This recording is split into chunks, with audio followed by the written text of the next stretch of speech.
Hey, hi, howdy, Derek Parker, DP. It is Sunday, June 22nd, 12:24 p.m. We've got another trade. Game 7 of the finals is tonight. We got Pacers Thunder. I will be out there. But despite that, we have a trade. We have Kevin Durant being made a Houston Rocket. Slightly crazy that this is happening on the day of Game 7 of the NBA Finals. The NBA has been a little bit under the microscope in terms of being like a transactional product lately, so this is not helping that at all. But regardless, it happened, so we're going to react to it, much like we did with the Desmond Bane one. This does affect the NBA draft. The Houston Rockets offloaded the number 10 pick to Phoenix, so we're going to go through the general trade framework, see what we like about it, what we don't, and then we're going to check out that number 10 pick for Phoenix, see some prospects we like for them. So let's jump into it. All right, first things first, let's just check out the trade itself. Breaking per Shams Charania of ESPN. The Phoenix Suns are trading two-time NBA Finals MVP Kevin Durant to the Houston Rockets for Jalen Green, Dillon Brooks, the number 10 pick in the 25 draft, and 5 second-round picks. Initial reactions are that it's not bad either way. Now, for Houston, I think it's good. You offload Jalen Green, who I'm not necessarily exceptionally high on, just given that he's a little bit of a heliocentric, inefficient two-guard. Not my favorite archetype just in general. Dillon Brooks, who I actually think is a really good piece, but not necessarily like vitally needle-moving, championship-altering piece to Houston. And then the number 10 pick, which I've talked about, I think the 2025 draft is a good one, but is the number 10 pick in the grand scheme of things going to change your odds at winning a title? Probably not. And does Kevin Durant potentially change your odds at winning a title? Sure. I mean, he is very proven, obviously one of the greatest players of all time. I'm a little skeptical at 36, soon to be 37 years old, that he will have the health streak needed to get to the NBA Finals, but I think this roster as it stands now is pretty good, and I think it can really contend in the West, which is going to be hard to do. And then for Phoenix, if you look at it in a vacuum, I think it's fine. Obviously, if you were to compare it to what they gave up for Kevin Durant, and then also compare that to what they actually achieved with Kevin Durant on the team, then it looks horrible. It's bad. It's mismanagement at its finest. But considering where KD is now as a player, what his contract was like, I believe it was like 1 year, $55 million left. It makes sense to get what you can get for him, and I think getting somewhat of a young prospect in Jalen Green, who maybe still has some gas left in the tank in terms of like developmental growth. You get a flippable guy in Dillon Brooks, and then again, that number 10 pick that I think can be really good. Obviously, the 5 seconds they are what they are. Maybe you package those to move up and down here and there, but not necessarily some crazy asset management there. So overall, I mean, I feel good about it for both. I think the Rockets consolidate a little bit, get a player that could push them over the edge. I don't know that I necessarily see it happening, but I like the chance on it just considering what you give up here. And then the Suns, they rid themselves of this situation that they've been in. They at least get some hope for the future, which is exciting. And again, as you can see here, Phoenix now with the number 10 pick. Tankathon's quick, man. They're quick. We're 3 days, 6 hours, 27 minutes from the NBA draft at the time of this video. I guess I'll open with the fact that I think Phoenix is in a horrible position.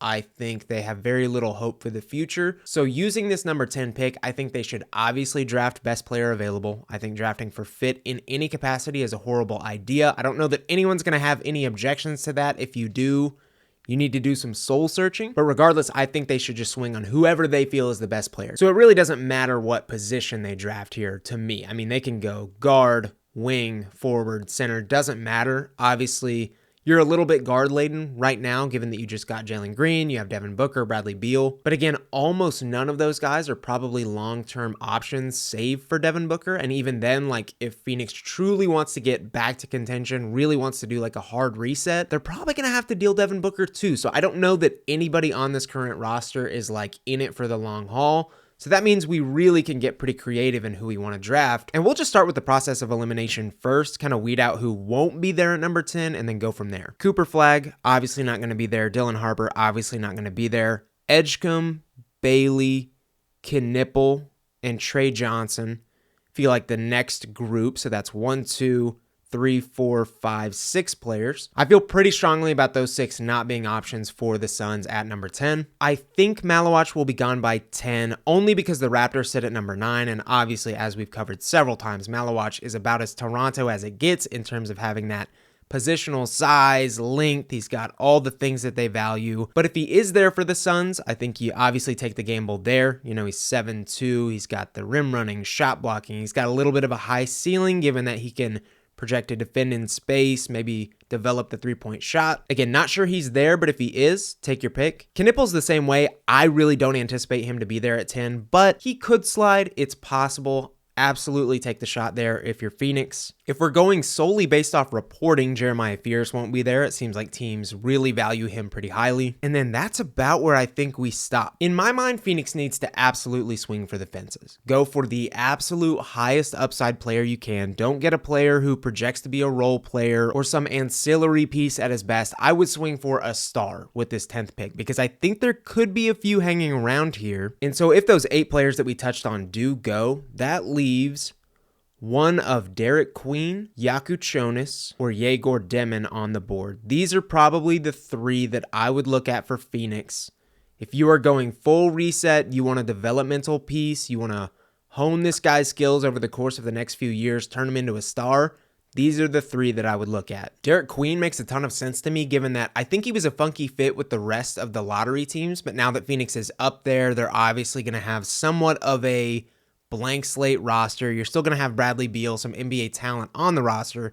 You could throw Derek Queen out for the next few years and really, really let him hone those on-ball skills, give him the rock, get him acclimated to the NBA, and basically turn him into what could be a star. I mean, he's going to be able to score on the interior with his combination of strength and speed. He's going to be able to bully wings. He's going to be faster than bigs. You can let him work out the kinks, passing the ball, defending, rim protecting, all the things that he really needs to work on. You could let him do with Phoenix for the next 2 or 3 seasons and see what he turns into. I think he could be a potential star. Yakuchonis is the one that I really don't know will be here. You know, he could easily go ahead of a few of the other names we talked about, Fears, Malawach. Like, I still think the Wizards are going to gamble on him at number 6. I talked about it in my last mock. Maybe that doesn't happen. Who knows? But regardless, he could be here at number 10, so we're going to touch on him, and I think he could be a really fun project for Phoenix in that big-bodied guard, looks and moves like a pro, can fill it up with shot making, has the table setting passing that we like, projects to be a lead guard in the NBA if he can shore up turnovers, and if the horizontal athleticism transfers over, which I think it will. He's got a sneakier first step and burst than people think. So for Phoenix, you could effectively roll out Kasparas Yakuchonis, who could table set for this long list of guards that you've already got on the roster, work on his own scoring, learn an NBA system and setting, and potentially blossom into a star himself. I think he's that good. And even if not, I think you've got at least a savvy, high IQ, high feel off-ball wing that's going to be able to shoot, pass, dribble, defend a little bit with that bigger body. I think he's a great option, one of my favorite players in this class, and certainly a project that I would gamble on if I was Phoenix at number 10 and he's on the board. And then somewhat along that same line of thinking is an even bigger jumbo guard, 6'9" Yegor Demon. To my eye, the best passer in the class. Has a long, long way to go in honing his scoring as a whole. Not an efficient 3-level scorer right now, but can get downhill. Projects to shoot the ball. The form isn't broken. And then with the NBA comp being Josh Giddey, he projects to be a better defender than Giddey. He projects to shoot the ball better. So certainly a player that I think NBA teams will be enticed by. One of the higher upside, but maybe lower floor guys in this class, given the limitations, but also kind of the star level stuff that he shows in moderation. And especially if you're Phoenix, again, blank slate roster. Like, you can afford to gamble right now on a 6'9" point guard that could be more down the line. Maybe you draft him to be a star, but if it doesn't work out, again, you've got what I believe can be an off-ball wing with good feel for the game. The other one I think I would touch on is Jeremiah Fears. If Yakuchonis ends up going higher, I could see Fears falling a little bit. Again, that's not what's being reported. It is being reported that Fears is, for all intents and purposes, a top 6 prospect in this class based on what the NBA views him as. I still think there's a chance that these teams could shy away from true point guards and a guy like Fears could slip. If I'm Phoenix, I absolutely run to the podium to grab him if he's there. Jace Richardson, too, is another interesting option. He offers this combination of high floor with just being one of the highest feel players in this class, but he could have a high ceiling, too. You know, we've seen these players who simply do too many things too well to stay off the court develop into more than we anticipate, despite him being a little bit undersized. Like, it's not completely out of the question that he turns into a Maxey or a Brunson, just given that he does so many things so well. It wouldn't be the absolute highest upside swing for the Suns. And again, I think that's what they need to do. but they would in the least add a really fun player that offers hope for the future. I am completely positive that Jace Richardson will frequent an NBA rotation, be it in a big or small role. So in the least, you get a role player, but one who could develop into even more, given that he does everything well. He can shoot, dribble, pass, score, defend. Again, just immense feel for the game, does absolutely everything right, very mistake-free. So interesting option there. I don't love him for the rest of the lottery teams, but again, with Phoenix jumping up here and now basically having full control of taking whoever they want, doesn't matter the position, I think it's interesting. Noah Asenge is one I forgot to touch on earlier, a guy who I think could probably go within the top 8, and I wouldn't bat an eye, but if he is there at number 10,